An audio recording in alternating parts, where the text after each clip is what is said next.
Durante meus 15 anos como agente penitenciário, trabalhei em diversas prisões, mas nenhuma experiência se compara ao que vivi na penitenciária de segurança máxima há cerca de 10 anos atrás. Foi lá que conheci o detento mais perturbador de toda a minha carreira. Certa manhã, enquanto fazia minha ronda habitual, ouvi um chamado vindo de uma das celas. Era o prisioneiro número 1857, Rodrigo, um homem que me causava profunda inquietação. Ei, sua filha faz 7 anos este ano, não é? Ela será a primeira que visitarei quando sair daqui, gritou ele, agarrado às grades. Aquelas palavras despertaram em mim uma fúria incontrolável. Corri até sua cela, agarrei-o pelo pescoço e ameacei usar o taser. O pior não foi a ameaça em si, mas a risada que ele soltou depois, como se tudo não passasse de uma brincadeira. Rodrigo era, sem dúvida, o criminoso mais notório daquela prisão. Um verdadeiro psicopata. Estava ali por ter assassinado uma senhora de mais de 60 anos, abusado dela, desmembrado seu corpo com uma faca e, por fim, consumido parte de sua carne. O caso havia chocado toda a comunidade. O mais surpreendente, porém, foi a atitude do filho da vítima. Ao invés de clamar por justiça, ele implorou clemência para Rodrigo, argumentando que se tratava de alguém com graves problemas mentais que precisava de tratamento, não de prisão. Soube depois que o rapaz era extremamente religioso e decidiu perdoar o assassino de sua mãe em nome de sua fé. Como alguém consegue perdoar algo tão monstruoso? Graças a essa intervenção, Rodrigo foi considerado mentalmente instável e recebeu uma sentença relativamente leve, 15 anos de prisão com acompanhamento psicológico. Na minha opinião, ele podia ter algum distúrbio, mas estava longe de ser alguém que não compreendia seus atos. Era simplesmente mau. Assim que sua condenação foi confirmada, Rodrigo mostrou sua verdadeira natureza. Começou a insultar funcionários e ameaçar as famílias de qualquer um que o contrariasse, sem demonstrar o menor receio das consequências. A verdadeira angústia começou quando sua data de libertação se aproximou. A ideia de um predador como ele, voltando às ruas, me atormentava diariamente. Seria um perigo para qualquer pessoa inocente que cruzasse seu caminho. O mais irônico é que, apesar de sua monstruosidade, Rodrigo era descrito por vizinhos e familiares como um filho carinhoso. Havia morado com sua mãe solteira durante toda a vida e aparentemente a tratava com afeto. Alguns meses antes de sua libertação, a mãe de Rodrigo iniciou um negócio de carne seca. Começou a enviar pacotes semanais para o filho na prisão, junto com cartas afetuosas. Normalmente, comida externa era estritamente proibida, e tentamos devolver os pacotes inicialmente. No entanto, o diretor da prisão interveio, permitindo que tudo enviado pela mãe de Rodrigo fosse entregue. Seu argumento era que, estando tão próximo de completar sua pena, não faria sentido que Rodrigo ou sua mãe tentassem algo suspeito. Era incrível como aquele homem conseguia manipular as pessoas e obter privilégios. Será que ele subornou o diretor? Sussurrou meu colega certa vez. Quem sabe? Respondi dando de ombros. Em um dos pacotes, encontrei uma carta escrita com caligrafia elegante. Querido filho, estou dedicada ao negócio de carne seca. É um projeto ao qual me entrego completamente. Experimente e me diga o que acha.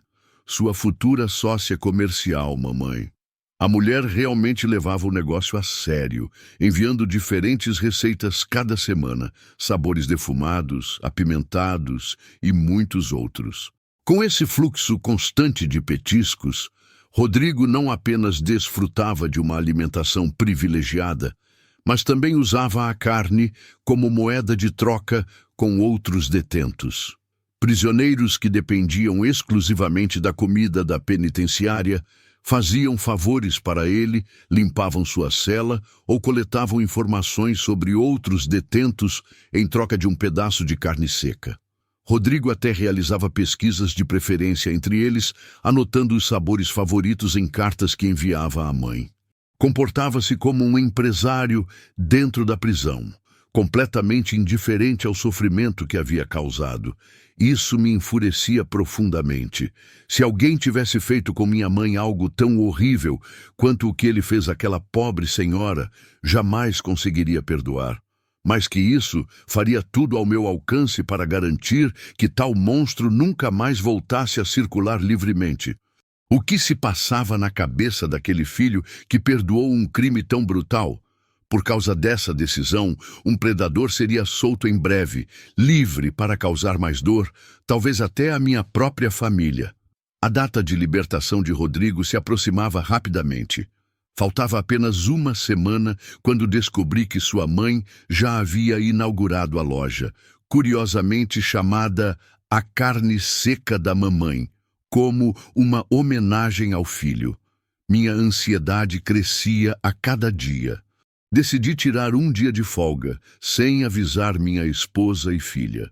Precisava visitar a loja, observar o local e pensar em alguma forma de proteger minha família daquele homem. Quando cheguei ao endereço indicado nas cartas, vi a placa anunciando que o estabelecimento estava aberto. Para minha surpresa, avistei o diretor da prisão saindo do local. Apertei os punhos com força, intrigado com aquela cena. Realmente não entendia o comportamento do diretor. O próprio Rodrigo o havia ameaçado, dizendo que visitaria sua esposa assim que fosse libertado.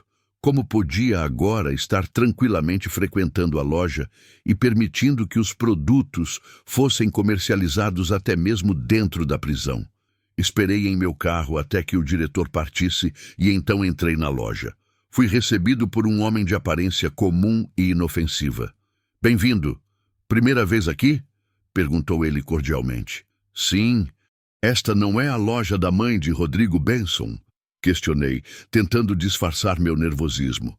"Exatamente. Como posso ajudá-lo?" "Na verdade, sou um guarda da prisão onde Rodrigo está detido. Vi o diretor saindo há pouco. Que relação ele tem com a mãe de Rodrigo?" perguntei, sem conseguir conter minha curiosidade. O homem me encarou por um momento em silêncio. Depois, com um leve sorriso, disse: "Sei quem você é. O diretor fala muito bem de você. Tem grande confiança em seu trabalho." "Não é mesmo, senhor?" Fiquei sem palavras, confuso com aquela resposta. "Venha, a mãe dele está aqui nos fundos. Vai gostar de conhecê-la", convidou ele. Havia algo estranho em seu tom, mas decidi segui-lo, mantendo a mão próxima à minha arma por precaução. Ele me conduziu através da cozinha até um pequeno depósito nos fundos. Com um gesto, apontou para o teto. "Ela está aqui." O que vi fez meu coração parar. Em cabeça de uma mulher de meia idade pendurada por uma corda, murcha e coberta por uma espécie de molho escuro. Minhas pernas fraquejaram e caí sentado no chão, horrorizado. "Que diabos é isso?" gritei. O homem sorriu calmamente e disse: "Sou o filho da mulher que Rodrigo assassinou. Estive esperando que ele saísse e viesse a esta loja.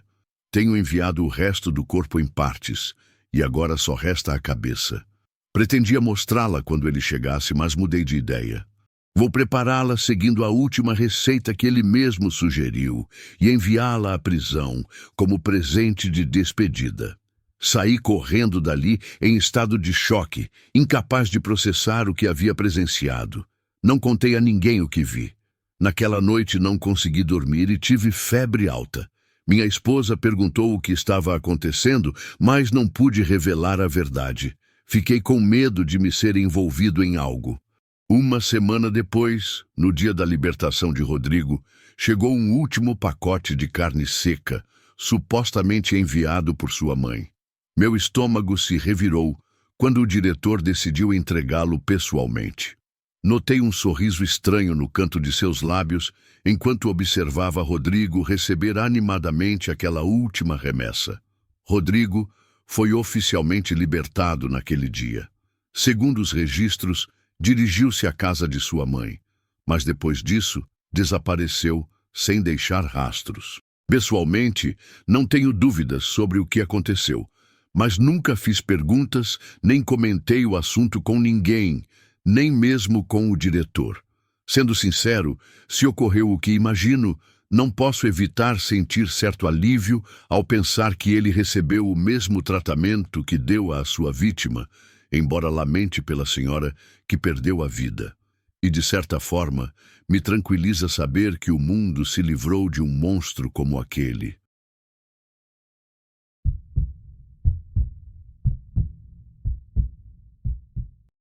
Nunca imaginei que conheceria o verdadeiro medo até ser trancafiado entre aquelas paredes cinzentas no início dos anos 2000. Era minha primeira passagem pelo sistema prisional, resultado de escolhas que prefiro não detalhar aqui. O que importa é o que testemunhei durante aqueles meses, algo que mudaria para sempre minha visão sobre a vida. Meu primeiro dia na prisão do condado foi como mergulhar em águas geladas. O choque foi imediato. Ao meu redor, uma mistura perturbadora de rostos, desde jovens assustados como eu, até veteranos com olhares vazios que denunciavam anos de violência. O ar pesado carregava uma tensão constante que fazia meus nervos vibrarem a cada barulho metálico, a cada porta que se fechava. Minha cela era minúscula, menor que um banheiro comum. Uma cama suspensa de metal, uma pequena cômoda desgastada, uma pia manchada e um vaso sanitário exposto compunham meu novo lar. O espaço era tão apertado que eu podia tocar paredes opostas, estendendo os braços. Durante as primeiras semanas, desenvolvi uma rotina para preservar minha sanidade. Lia qualquer material que conseguisse, escrevia longas cartas para minha família e contava os dias mentalmente, visualizando o momento em que voltaria à liberdade. A hierarquia entre os detentos era clara como água. Um grupo específico dominava os corredores, homens com cicatrizes de histórias que ninguém ousava perguntar.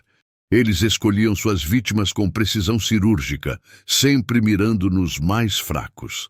Minha estratégia era simples: manter a cabeça baixa, evitar contato visual prolongado e nunca, jamais, me envolver em conversas sobre o crime de alguém. Funcionou por quase 3 meses. Uma peculiaridade daquele lugar eram as torneiras de água. Por algum problema no sistema, a água saía praticamente fervendo, cerca de 90 graus. Os detentos mais experientes usavam isso a seu favor, improvisando refeições com a água escaldante, já que não tínhamos acesso a nenhum tipo de aquecedor ou micro-ondas. Numa tarde de quarta-feira, após 4 meses preso, decidi preparar um macarrão instantâneo que havia comprado na cantina. Caminhava em direção às torneiras quando um grito cortou o ar como uma faca. Não era um grito comum, daqueles que ouvíamos diariamente nas discussões rotineiras. Era um som visceral, carregado de dor autêntica. Virei-me instintivamente e, embora não visse nada no corredor atrás de mim, senti um arrepio subir pela espinha. Algo estava errado. Muito errado. Hesitei por alguns segundos, pensando se deveria voltar para minha cela, mas a fome falou mais alto. Continuei em direção às torneiras. Ao virar a esquina da área comum, a cena que encontrei congelou meu sangue. Um detento estava caído no chão, contorcendo-se em agonia, enquanto o outro o espancava metodicamente. O agressor era um dos líderes do grupo dominante, um homem alto com tatuagens tribais cobrindo os braços. A vítima, um detento mais jovem que havia chegado há apenas 2 semanas, tinha o pulso coberto de marcas vermelhas e bolhas, claramente queimaduras recentes de água fervente. Meus músculos travaram. Queria correr, mas meu corpo não respondia. O agressor percebeu minha presença e, por um breve momento, nossos olhares se cruzaram. Seus olhos não demonstravam raiva ou ódio. Apenas um vazio gélido que me fez sentir como se estivesse diante de algo inumano. Felizmente, antes que ele pudesse decidir se eu seria o próximo, um detento mais velho gritou por ajuda. Os guardas chegaram em segundos, separaram os dois e os levaram para direções opostas. A vítima, sangrando e gemendo, foi encaminhada para a enfermaria, enquanto o agressor desapareceu pelos corredores administrativos. Por 3 dias, Não houve sinal do agressor. A vítima retornou para o bloco, coberta de bandagens e com um olhar diferente, mais duro, mais frio. O que me intrigava era o desaparecimento do homem tatuado. Na prisão, informações são moeda valiosa, mas ninguém parecia saber ou querer falar sobre seu paradeiro. Na manhã do quarto dia, enquanto era escoltado para uma reunião com meu advogado, passei por um corredor raramente utilizado. 2 oficiais vinham na direção oposta, carregando uma maca coberta. Ao nos cruzarmos, notei um detalhe que me fez parar. Um braço caído para fora do lençol branco, exibindo as mesmas tatuagens tribais que havia visto dias antes. O rosto estava coberto, mas não havia dúvida. Era o agressor. O guarda que me acompanhava notou minha expressão e me empurrou levemente para continuar andando, seu olhar transmitindo uma mensagem clara. Você não viu nada. Durante a reunião com meu advogado, mal consegui me concentrar. Implorei que acelerasse meu processo de fiança, sentindo que cada dia naquele lugar diminuía minhas chances de sair vivo. Ele repetia, com irritante tranquilidade, que estava fazendo tudo o possível, palavras que soavam vazias, enquanto eu revivia mentalmente a imagem do corpo coberto. Naquela noite, durante o jantar, observei a vítima das queimaduras. Ele conversava animadamente com um dos detentos mais antigos e perigosos, rindo como se compartilhassem uma piada particular. Havia algo perturbador em seu comportamento. Uma confiança recém-adquirida que não combinava com alguém que quase morreu dias antes. Através dos sussurros que circulavam entre os detentos, descobri a verdade. O homem tatuado havia sido encontrado morto em sua cela de isolamento. Alguém havia entrado durante a madrugada, estrangulando-o com um cadarço e, antes disso, mergulhado sua cabeça na água fervente da pia, uma vingança simétrica pela tortura que ele havia infligido. Olhando para a vítima agora transformada, com suas bandagens e seu novo sorriso confiante, tive certeza de que ele havia orquestrado tudo. Como conseguiu acesso à cela de isolamento? Quem o ajudou? Essas perguntas nunca seriam respondidas oficialmente, mas o olhar que trocamos quando ele percebeu que eu observava continha toda a confirmação que eu precisava. 2 meses depois, meu advogado finalmente conseguiu minha liberação sob fiança. No dia em que cruzei os portões de volta para a liberdade, jurei a mim mesmo que jamais retornaria àquele lugar. As lições que aprendi entre aquelas paredes não vieram de programas de reabilitação, mas da observação crua da natureza humana em seu estado mais primitivo. Hoje, anos depois, ainda acordo ocasionalmente com o eco daquele grito nos meus ouvidos. Não sei o que aconteceu com a vítima que se tornou vingador. Talvez tenha cumprido sua pena, talvez tenha ascendido na hierarquia do presídio, ou talvez tenha encontrado um fim semelhante ao que proporcionou. E, sinceramente, prefiro não saber. Algumas histórias são melhores quando terminam incompletas.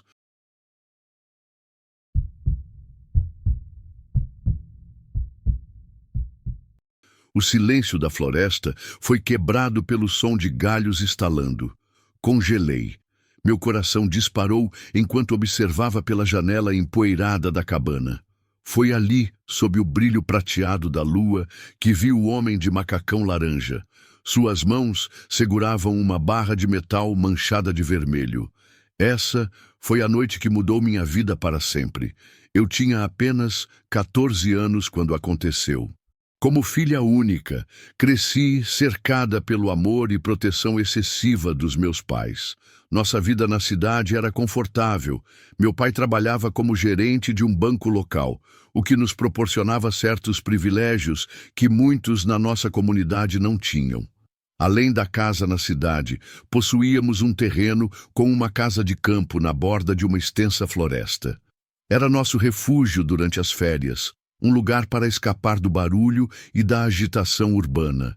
Eu amava aquele lugar mais que qualquer outro.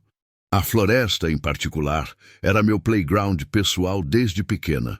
Naquele verão, chegamos à casa de campo após uma viagem cansativa. Depois de um lanche rápido, todos caímos no sono profundamente. Por volta das 9 da noite, acordei completamente desperta. O sono havia me abandonado e a floresta noturna me chamava como sempre fazia. Saí silenciosamente, sem acordar meus pais. A noite estava clara, com uma lua cheia que iluminava o caminho entre as árvores. Não sentia medo. Conhecia aqueles caminhos como conhecia os corredores da minha própria casa.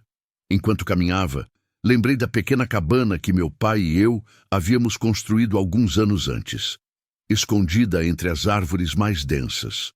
Era nosso projeto especial, um lugar onde compartilhávamos histórias e onde meu avô, antes de falecer, nos ensinou a identificar diferentes tipos de pássaros. Segui instintivamente o caminho até lá, meus pés encontrando as raízes e pedras familiares mesmo na penumbra. Quando cheguei, a cabana estava exatamente como a deixamos na última visita, coberta de poeira e teias de aranha. Limpei o pequeno banco de madeira que ficava junto à janela e me sentei, deixando as memórias fluírem. Foi quando ouvi o primeiro ruído. A princípio, pensei ser apenas algum animal noturno, talvez um guaxinim ou um cervo. Mas os sons foram ficando mais distintos. Passos, pesados, humanos, e se aproximando.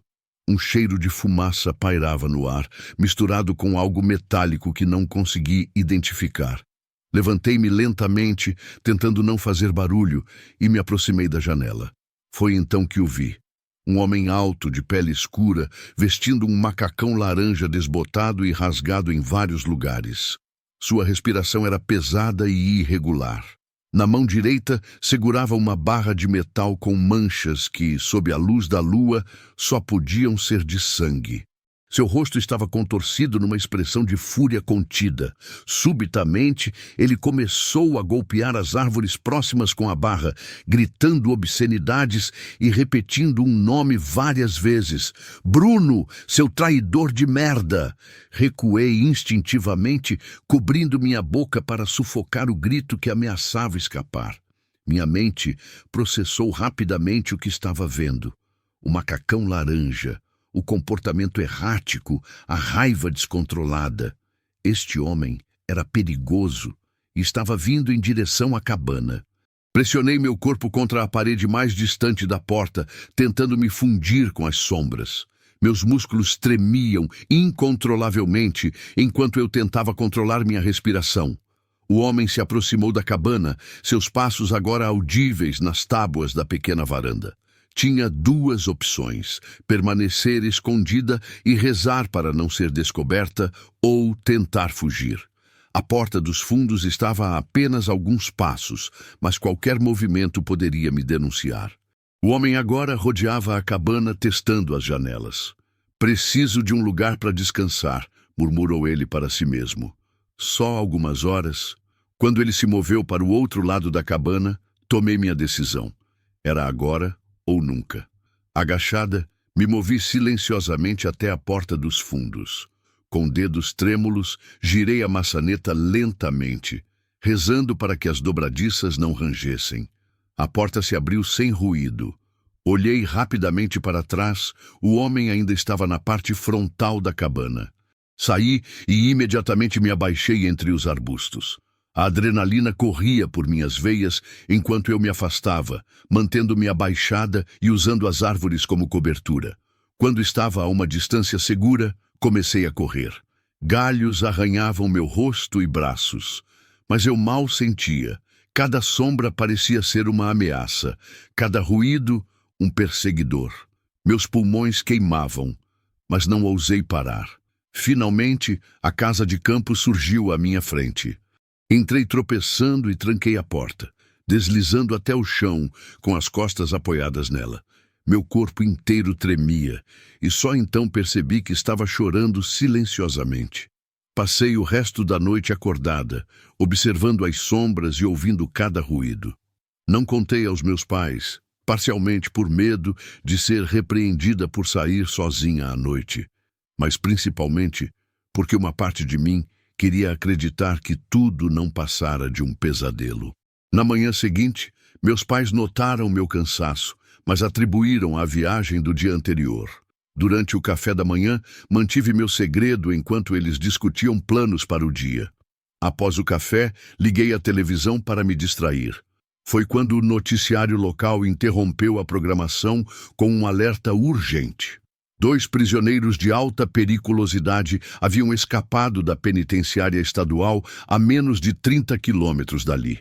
As autoridades acreditavam que eles estavam escondidos nas florestas da região. Quando as fotos dos fugitivos apareceram na tela, meu sangue gelou. O primeiro era, indubitavelmente, o homem que eu havia visto na noite anterior. O segundo, identificado como Bruno, tinha o mesmo nome que o homem havia gritado em seu acesso de fúria. A reportagem continuou, revelando que os 2 haviam escapado durante uma transferência entre prisões. As autoridades suspeitavam que eles haviam se separado e estavam procurando intensamente na área florestal onde nossa casa de campo estava localizada. Meus pais assistiam à notícia com preocupação crescente, discutindo se deveríamos voltar para a cidade. Eu permaneci em silêncio, o terror da noite anterior retornando com força total. Agora entendia o significado da barra ensanguentada. O homem provavelmente havia atacado seu companheiro de fuga. 3 dias depois, enquanto ainda estávamos na casa de campo, meu pai havia se recusado a interromper as férias, argumentando que a polícia estava por toda parte. As notícias anunciaram a captura do fugitivo. Ele foi encontrado dormindo em uma cabana abandonada a menos de 1 quilômetro de nossa propriedade. A mesma cabana onde eu estivera. Durante o interrogatório, confessou ter matado seu companheiro de fuga, Bruno, durante uma discussão sobre para onde deveriam ir. Havia enterrado o corpo em algum lugar da floresta que as autoridades ainda estavam procurando. Nunca contei aos meus pais o quão perto estive do perigo naquela noite. Mas a experiência me marcou profundamente. Nas férias seguintes, meu pai sugeriu voltarmos à casa de campo. Inventei desculpas para não ir. A ideia de estar perto daquela floresta novamente me causava pesadelos. Anos se passaram e nunca mais voltei àquele lugar. A cabana que antes representava memórias felizes, agora simbolizava o momento em que perdi minha inocência e descobri que o mundo pode ser um lugar perigoso, mesmo nos lugares que consideramos seguros. Aquela noite na floresta me ensinou uma lição que carrego até hoje. O perigo pode estar à espreita nos lugares mais inesperados, e às vezes nossa intuição é a única coisa que nos separa da tragédia.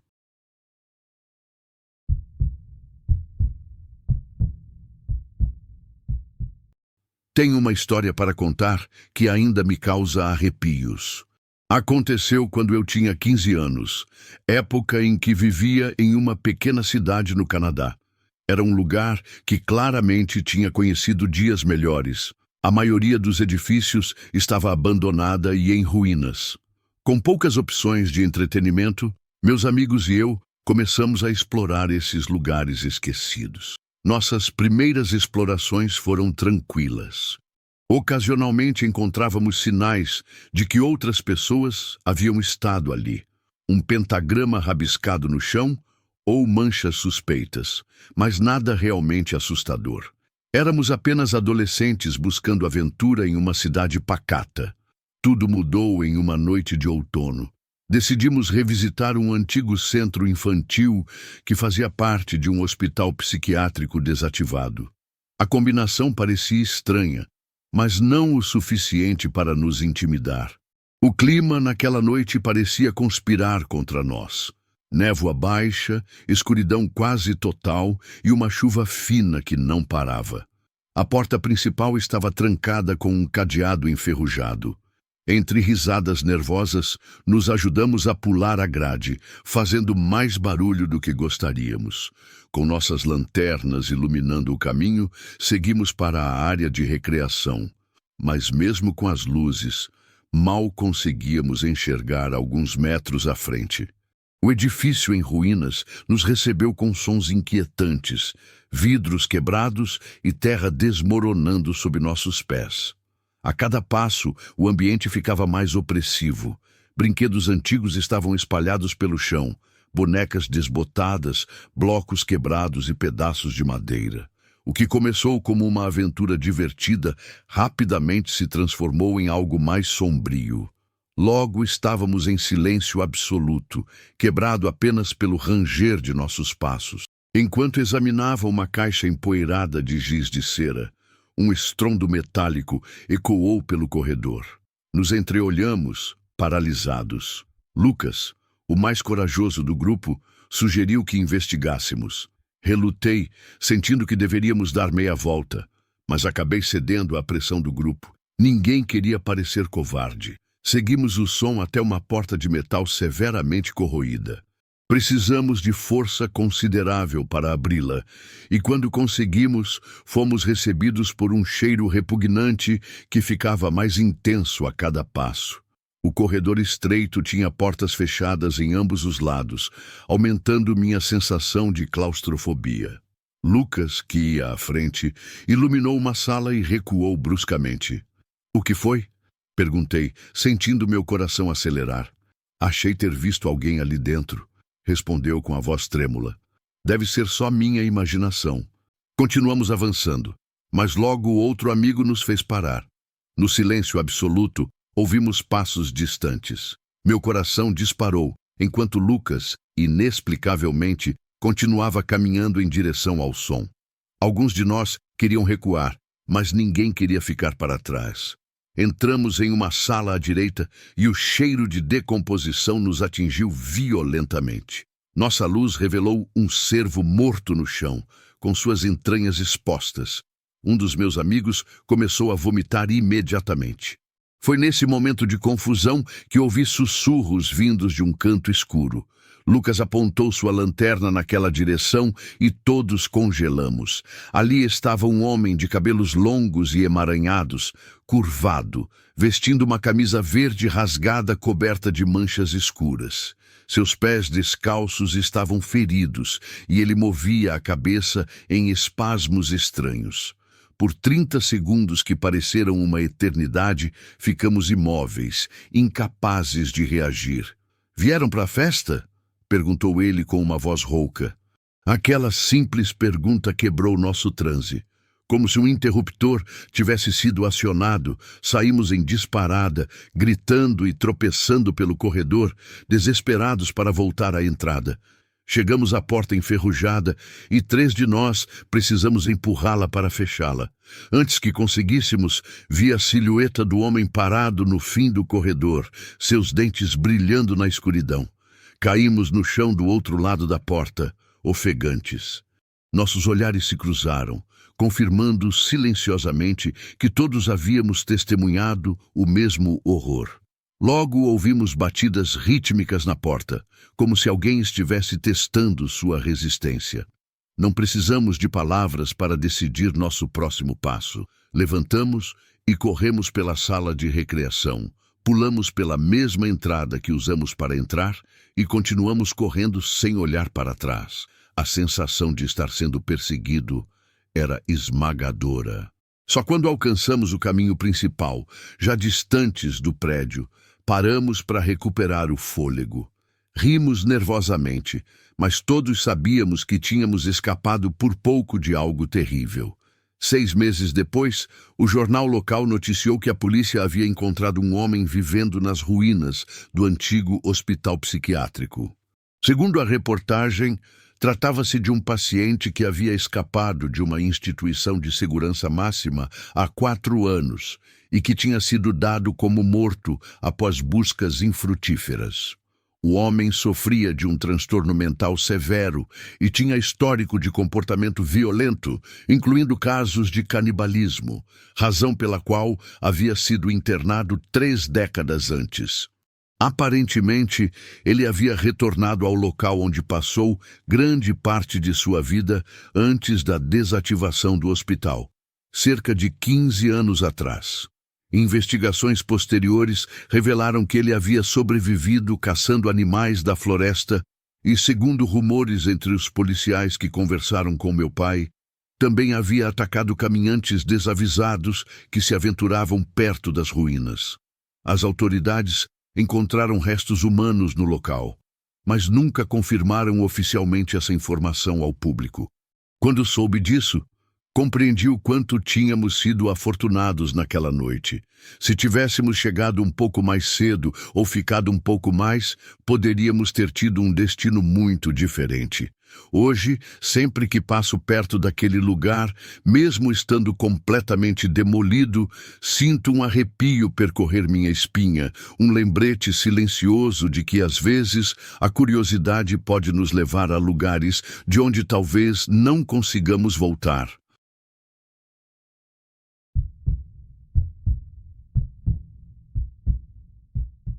Sempre me fascinou ouvir as histórias que meu primo contava após sair da prisão. Ele cumpriu pena de 1995 até 2001 e tem um dom natural para narrar suas experiências. Entre todas as histórias que compartilhou comigo, existe uma que sempre nos deixa arrepiados. Não é apenas uma anedota, mas uma lenda que circula entre os muros do sistema prisional. A história se passa em uma penitenciária no sul dos Estados Unidos, durante os anos 70. Não era um complexo tão grande quanto aquele onde meu primo esteve, e a estrutura atual mudou tanto que seria difícil reconhecê-la hoje. Porém, há um elemento que permanece vivo na memória de todos: a capela da prisão. Diferente das capelas típicas de presídios, que geralmente são apenas salas simples, com alguns bancos e cruzes pintadas nas paredes, esta era extraordinária. Tratava-se de um edifício separado, consideravelmente mais antigo que o restante do complexo. Quando construíram a penitenciária ao seu redor, a capela acabou incorporada ao terreno, ficando isolada no fundo do pátio. Todos sabiam que não havia nenhum capelão ou religioso trabalhando permanentemente ali. Os detentos utilizavam o espaço ocasionalmente para orações ou pequenas reuniões, mas na maior parte do tempo o lugar permanecia vazio. No entanto, circulava entre os prisioneiros a história de que, durante as madrugadas, uma mulher vestida com uma túnica branca percorria o local. Ela não se parecia com uma freira, mas claramente pertencia a algum tipo de ordem religiosa. Os detentos a chamavam simplesmente de a Dama da Capela. Ninguém jamais a avistava durante o dia. Suas aparições aconteciam exclusivamente nas horas mais silenciosas da noite, quando quase todos dormiam. Embora existisse um centro religioso a aproximadamente 20 minutos de caminhada da prisão, de onde poderiam vir visitantes, a história dessa mulher ganhou elementos místicos com o passar do tempo. Aqueles que conseguiram vê-la eram principalmente os insones, os atormentados por suas próprias culpas, contava meu primo. Diziam que ela parava junto às celas e rezava com eles. Carregava sempre uma vela que mal iluminava o corredor escuro. Seu rosto tinha uma expressão serena, como se estivesse em transe ou caminhando durante o sono.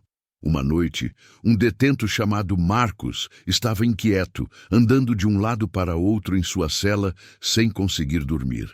De repente, notou uma fraca luminosidade no corredor. Era a chama tremulante da vela que a misteriosa mulher carregava. Ela se movia lentamente, com passos silenciosos, até parar diante da cela dele. "O que você fez quando ela apareceu?" Perguntei ao meu primo quando ele me contou essa parte. "Marcos disse que ficou paralisado inicialmente", respondeu ele. "Mas quando a ouviu rezando em voz baixa, algo o impulsionou a acompanhá-la, repetindo as palavras em silêncio. Após terminar suas orações, a mulher simplesmente virou-se e partiu.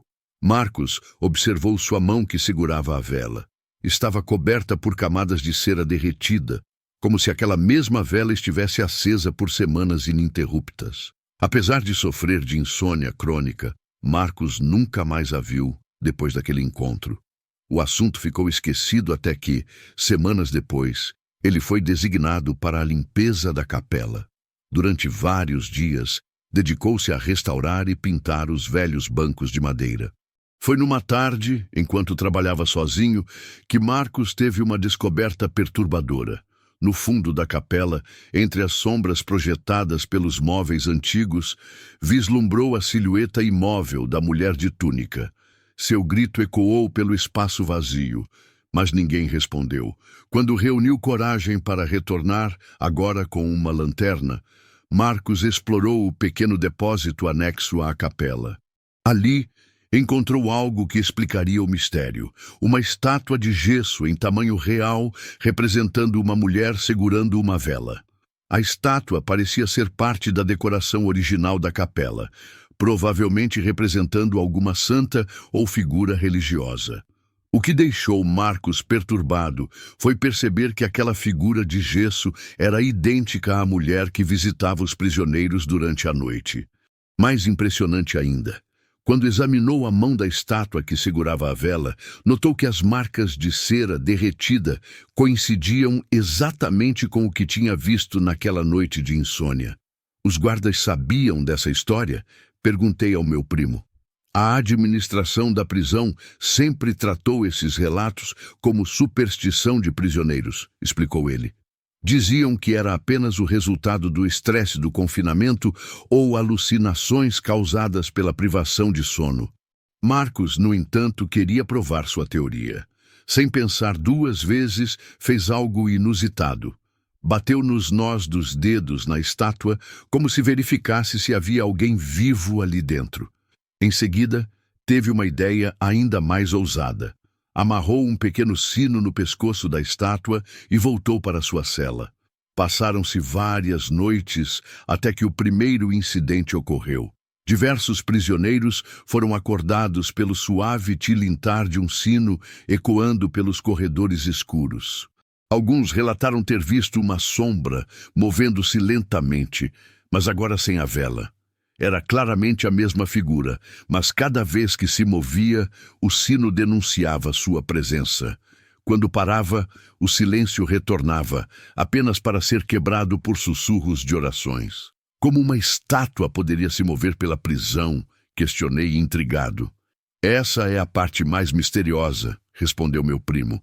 Alguns acreditavam que a estátua era possuída pelo espírito de uma religiosa que morreu ali muito antes da construção da penitenciária.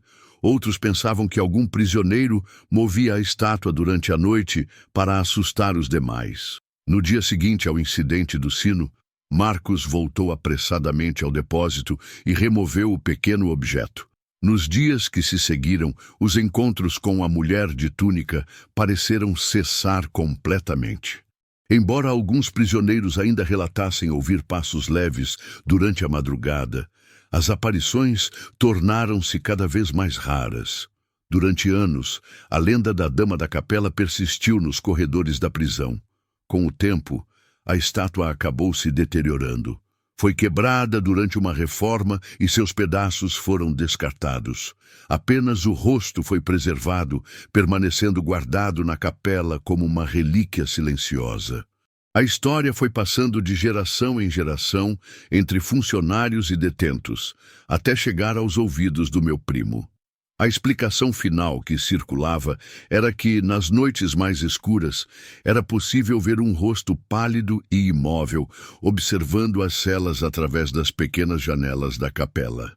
"Você acredita nessa história?" perguntei ao meu primo quando ele terminou de contá-la. Ele ficou em silêncio por um momento antes de responder. "O que sei é que em lugares como prisões, onde o desespero e a solidão são constantes, as pessoas se agarram a qualquer coisa que ofereça conforto ou explicação para o inexplicável. Seja a Dama da Capela real ou imaginária, ela se tornou parte daquele lugar. Foi assim que essa lenda se incorporou à história daquela penitenciária. Imagine viver em um ambiente onde, na escuridão da noite, você poderia encontrar-se com uma figura misteriosa que caminha silenciosamente entre o mundo dos vivos e algo além da nossa compreensão. Sem dúvida, esse é o tipo de história que permanece gravada na memória, especialmente em um lugar onde o tempo parece se arrastar infinitamente.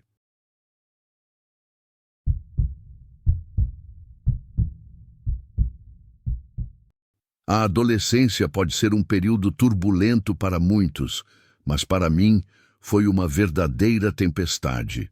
Cresci nos Estados Unidos durante os anos 2000 e desde cedo apresentei sinais de que algo não estava bem. Sempre fui considerado uma criança complicada, mas foi na puberdade que meu comportamento realmente saiu dos trilhos. Aos 11 anos, comecei a agredir outros estudantes e a me recusar a frequentar a escola. Quando completei 14, minha agressividade não se limitava mais aos outros. Passei a direcionar essa raiva contra mim mesmo, principalmente cortando minha pele com lâminas de barbear. Não entendia na época, mas estava desesperadamente tentando lidar com emoções que pareciam incontroláveis. O ponto de ruptura aconteceu após um incidente grave na escola. Durante uma briga, ameacei um colega de morte enquanto segurava uma lâmina. As autoridades foram chamadas e, embora eu fosse jovem demais para enfrentar acusações criminais, a decisão foi me encaminhar para um hospital psiquiátrico infantil. Durante o período de espera antes da internação, meus pais tiveram longas conversas comigo. Nesses momentos de clareza, percebi que precisava de ajuda profissional. Tentei encarar a internação não como uma punição, mas como uma chance de entender o que estava acontecendo dentro da minha mente. Ainda assim, quando chegou o dia de fazer as malas, o medo me dominou. Sabia que precisava de ajuda, mas a perspectiva de ficar 6 semanas longe de casa, o tempo necessário para avaliação e decisão sobre tratamentos futuros, me aterrorizava mais que qualquer outra coisa. Cheguei ao hospital visivelmente nervoso, com minha mãe ajudando a carregar minha bagagem. As enfermeiras perceberam imediatamente meu desconforto. "Você está aqui por vontade própria?" perguntou o médico que me recebeu. Apenas balancei a cabeça negativamente. Ele ignorou minha resposta e mencionou casualmente que poderiam obter uma ordem judicial para me manter ali. Nunca fui levado a um tribunal, nem tive oportunidade de apresentar minha versão dos fatos. Meus pais simplesmente assinaram os documentos necessários após verem meu histórico médico. E assim, começaram as 6 semanas mais longas da minha vida. Logo na chegada, minha mala foi minuciosamente revistada, como se eu estivesse entrando em uma prisão de segurança máxima. O primeiro incidente aconteceu já na primeira noite. Como mencionei, eu tinha histórico de automutilação, e as feridas em cicatrização frequentemente coçavam. Quando reabri acidentalmente algumas crostas e fui pedir uma bandagem à enfermeira, a situação escalou rapidamente. A equipe presumiu que eu havia me cortado intencionalmente, e nada que eu dissesse poderia convencê-los do contrário. Em vez de conversarem comigo ou oferecerem apoio emocional, o que seria esperado em um ambiente terapêutico, a resposta foi punitiva. Confiscaram meu colar, presente da minha mãe, e uma pulseira que ganhei de minha ex-namorada, por quem ainda nutria sentimentos. Em seguida, me enviaram para uma sala de isolamento por 24 horas. Este espaço claustrofóbico tinha apenas uma cama e uma janela minúscula. Para usar o banheiro, precisava solicitar escolta. Todas as minhas roupas, inclusive itens íntimos como cuecas e pijamas, ficavam guardadas no escritório principal, obrigando-me a pedir cada peça que precisasse. Durante o isolamento, raramente alguém verificava meu estado. Naquele ambiente opressivo, 8 em cada 10 pensamentos que passavam pela minha cabeça eram suicidas. Ironicamente, o oposto do que um hospital psiquiátrico deveria promover. Mesmo após sair do isolamento, minha situação não melhorou significativamente. Nas primeiras 2 semanas, sofri com intensas dores estomacais que me forçavam a levantar várias vezes durante a noite. Embora não estivesse mais confinado na sala de isolamento, ainda não tinha permissão para acessar as áreas comuns. Caminhava pelos corredores escuros porque a dor não me deixava dormir. Quando finalmente conseguia adormecer, era geralmente durante o dia, o que me fazia perder as atividades em grupo. Ao expressar minha frustração, recebi uma resposta fria. Se você passa a noite vagando pelos corredores, é claro que estará cansado durante o dia. Precisa ficar na cama. Como resultado dessa lógica circular, perdi o direito ao tempo ao ar livre. Um privilégio que precisava ser conquistado através da participação nas atividades em grupo. Durante quase toda a minha internação, permaneci confinado dentro do hospital, exceto pelos breves períodos em que frequentava a escola interna e pelos fins de semana, quando me permitiam visitar minha casa. O mais desanimador era perceber que a maioria dos funcionários não demonstrava verdadeiro interesse pelo bem-estar dos pacientes. Não pareciam profissionais de saúde dedicados, mas sim guardas encarregados de manter a ordem. Uma das enfermeiras tinha a aparência de quem viveu nas ruas, enquanto outra respirava com dificuldade, como alguém que fumou um maço de cigarros diariamente por décadas.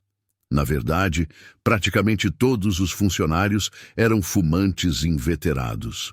Durante suas pausas, reuniam-se logo do lado de fora da entrada principal para fumar, expondo inadvertidamente os jovens pacientes, alguns dos quais lutavam contra a dependência de nicotina, a um constante lembrete visual e olfativo do vício.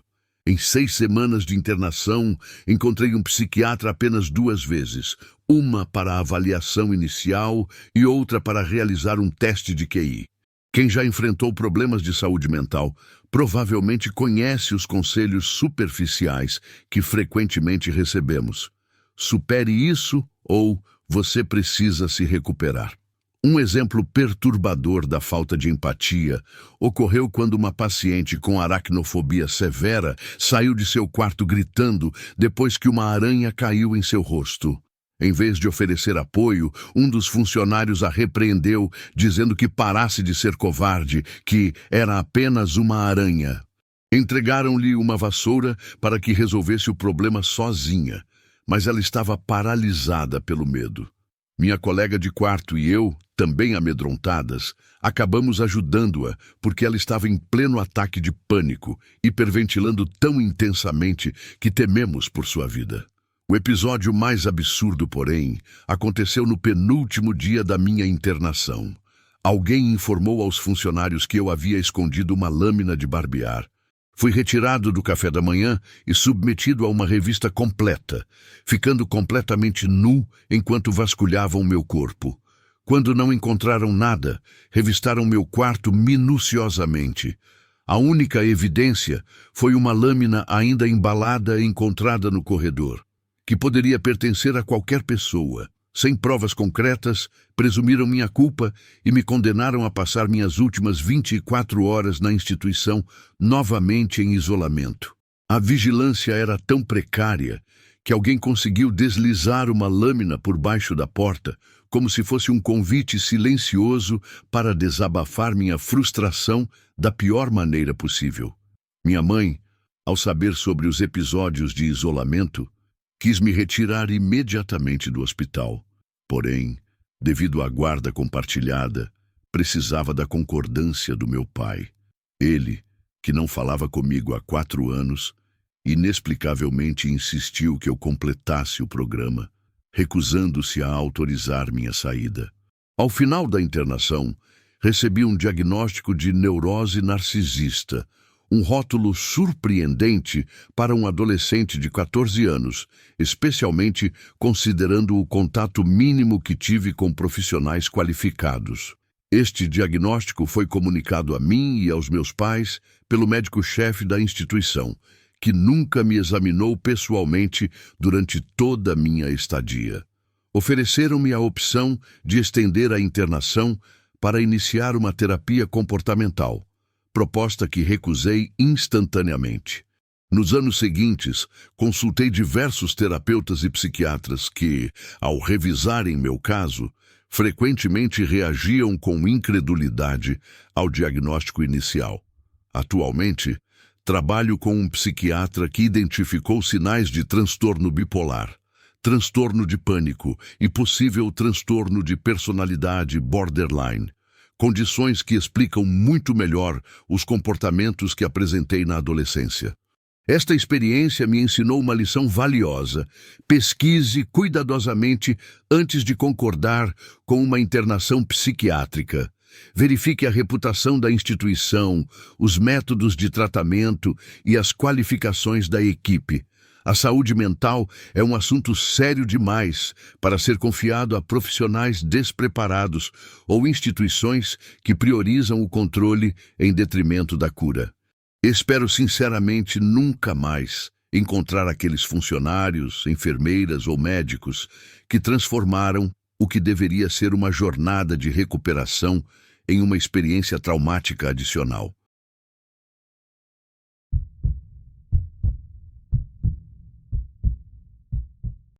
Não consigo esquecer o altruísmo daquela menina.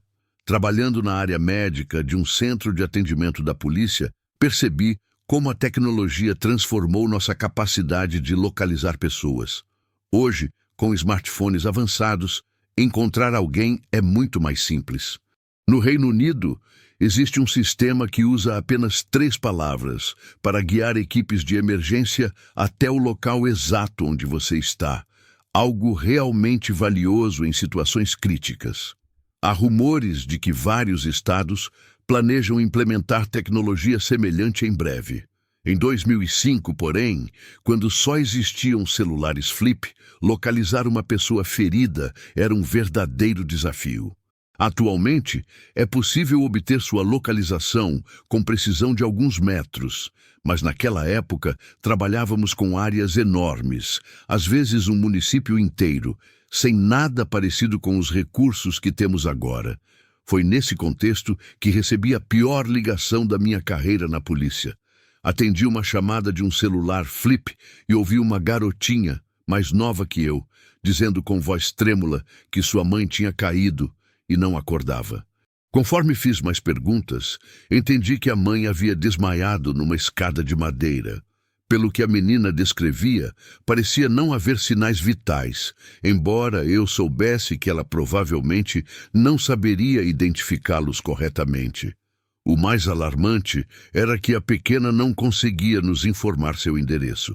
Perguntei se havia alguma correspondência por perto que ela pudesse ler ou alguma identificação visível, mas sem sucesso. Ela estava em pânico, e numa situação onde cada segundo é precioso, estávamos perdendo tempo valioso. A única informação que consegui obter foi que moravam numa fazenda, o que não ajudava muito, já que quase todo o nosso distrito era rural. Tentando manter a calma, perguntei quanto tempo havia se passado desde que a mãe caiu. A menina respondeu que aconteceu logo após o início de seu programa de TV favorito. Calculando rapidamente, percebi que a mãe estava inconsciente há pelo menos 30 minutos. Somos treinados para manter a compostura e agir profissionalmente nessas situações. Um instrutor sempre dizia que uma abordagem quase mecânica ajuda a salvar vidas ao manter distância emocional. Mesmo assim, saber que aquela mulher estava desacordada há tanto tempo fez meu coração apertar. Respirei fundo e continuei aplicando o protocolo. Perguntei sobre o nome da rua, pontos de referência próximos ou o que ela conseguia ver da entrada. A única informação útil que obtive foi que sua família caminhava até a igreja todos os domingos. Meu supervisor rapidamente analisou o mapa da nossa área, onde tínhamos marcado todas as igrejas próximas a fazendas. Após identificar 5 possibilidades, coordenamos uma estratégia. Enviar uma unidade para cada igreja, com luzes e sirenes ligadas para que a menina pudesse ouvir os veículos se aproximando. Era uma decisão difícil. Tínhamos recursos limitados, apenas 3 caminhões de bombeiros, 2 ambulâncias e 4 viaturas policiais para toda a região. Concentrar tantos recursos para localizar uma única pessoa significava deixar outras áreas temporariamente desprotegidas. Felizmente, alguns assistentes do delegado e agentes rodoviários que estavam fora de serviço se ofereceram para ajudar, ampliando nossa capacidade de resposta. Um avanço crucial aconteceu quando descobri que o telefone que a menina usava era sem fio e estava posicionado ao pé da escada, perto da porta principal. Isso significava que ela poderia sair da casa para procurar as luzes e ouvir as sirenes, nossa melhor chance de localização. A tensão aumentou quando ela disse que não conseguia abrir a porta principal. Orientei-a calmamente sobre como tentar destravar a fechadura. Depois de alguns minutos angustiantes, ouvi seu grito de alegria. Consegui abrir! Agora só precisávamos torcer para que ela ouvisse as sirenes a tempo. Os minutos seguintes pareceram uma eternidade. Quando finalmente a menina exclamou que estava ouvindo um barulho forte, precisávamos identificar qual veículo de emergência estava mais próximo dela. Meu colega teve uma ideia brilhante. Pedimos que cada equipe desligasse suas sirenes uma por uma e depois as religasse individualmente. Assim, identificamos que um caminhão de bombeiros estava mais perto. Um policial estadual foi o primeiro a avistar a rua e confirmou pelo rádio. "Corra para o caminhão de bombeiros vermelho, querida", instruí a menina. Na central, comemoramos silenciosamente quando o motorista do caminhão nos comunicou pelo rádio que havia encontrado a criança e confirmado o endereço exato. Permaneci na linha enquanto os paramédicos entravam na casa para atender a mãe. Naquele momento, ela já estava inconsciente há quase 1 hora. Despedi-me da menina e aguardei ansiosamente por notícias. Mais tarde, soubemos que a mãe havia recuperado a consciência, embora estivesse extremamente desorientada. O diagnóstico revelou uma fratura grave na coluna que exigiria mais de 1 ano de recuperação. Felizmente, não houve danos cerebrais ou nervosos permanentes. A polícia local presenteou a menina com uma pequena recompensa, reconhecendo sua coragem durante a emergência. Ela manteve a calma suficiente para seguir instruções em um momento extremamente difícil, o que foi fundamental para salvar a vida da mãe. Compartilho esta história para destacar algo que considero essencial. Como atendente de emergências, posso afirmar que os pais precisam ensinar a seus filhos 4 informações básicas: seu nome completo, o número de telefone de casa, como ligar para a polícia, o endereço completo da residência, incluindo o CEP. Perdi a conta de quantas vezes essas informações simples poderiam ter feito a diferença entre a vida e a morte.